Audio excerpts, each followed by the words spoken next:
Jean-Marie, bonjour. Bonjour. Alors, ces dernières semaines ont été marquées notamment par les incertitudes quant à la future politique monétaire américaine et la fin programmée du quantitative easing. Quel serait l'impact de cette fin sur la croissance mondiale?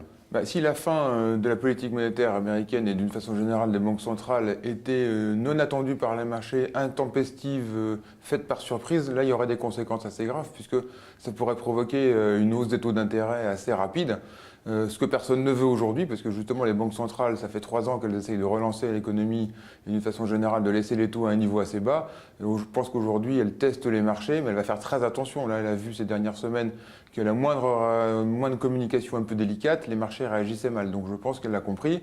Je pense que les banques centrales et la Fed en particulier vont faire très attention au cours des prochains mois. Alors on parle de banque centrale, il y en a une autre qui a une politique résolument opposée, c'est celle de la Banque du Japon. Qu'est-ce qu'on peut dire aujourd'hui de la situation japonaise? La Banque du Japon, finalement, elle a fini par suivre la politique des banques centrales américaines et européennes. Et donc, elle a adopté une politique de quantitative easing très forte, qui a eu un impact extrêmement important et rapide sur les marchés. Mais on peut dire que ce n'est pas fini, c'est que le début. Et donc, on peut dire que l'yen va continuer à s'affaiblir. Et on va voir si la situation économique japonaise s'améliore. En tout cas, c'est à souhaiter. On a parlé de politique monétaire. Quels sont les autres moteur potentiel de la croissance mondiale aujourd'hui? Ce qu'on peut dire aujourd'hui, c'est que les politiques monétaires ont le mérite de maintenir les taux à un niveau très bas, donc ça c'est très important, et à notre avis ça va le rester.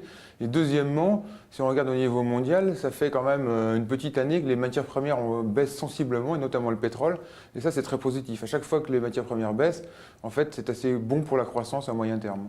Depuis plusieurs mois, vous êtes positif sur les marchés actions. Est-ce que c'est toujours le cas aujourd'hui et sur quelle zone? Alors ça fait à peu près effectivement 1 an qu'on est positif sur le marché actions. En fait, on est réellement passé positif au mois de septembre. On pense que ça va continuer. On pense que justement que les banques centrales vont faire très attention à ne pas casser la confiance qui renaît sur les marchés. On est positif sur à peu près toutes les classes d'actifs actions, actions américaines, actions européennes, et même actions émergentes qui sont en retard cette année. Mais d'une façon générale, les actions, on trouve qu'elles sont assez faiblement valorisées et qu'elles sont justement en retard dans le cycle d'investissement des investisseurs. Alors, on note aussi une reprise de la performance des stratégies alternatives. Qu'est-ce qu'on peut en dire aujourd'hui? On peut dire que pendant 3 ans, les marchés étaient en quelque sorte pas très normaux. On était en régime de risk-on, risk-off, c'est-à-dire que tout était assez corrélé. Donc pour un gérant alternatif, c'est assez difficile de trouver de la valeur quand tout se corrèle intempestivement à tout moment. Là, dans un régime de marché plus normal, où on retrouve de la valeur dans les stratégies de décorrélation, de diversification, les bons gérants retrouvent matière à s'exprimer. Et effectivement, c'est un des meilleurs débuts d'année pour la gestion alternative depuis très longtemps. Alors si on parle maintenant allocation d'actifs et fonds, quels sont les fonds OFI à privilégier pour les prochains mois? Nous, on pense qu'il faut absolument que les investisseurs soient convaincus qu'à moyen terme, l'horizon est dégagé et qu'il faut revenir vers les actions.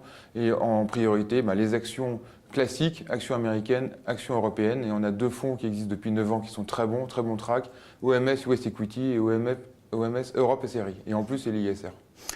Jean-Marie, merci. Merci.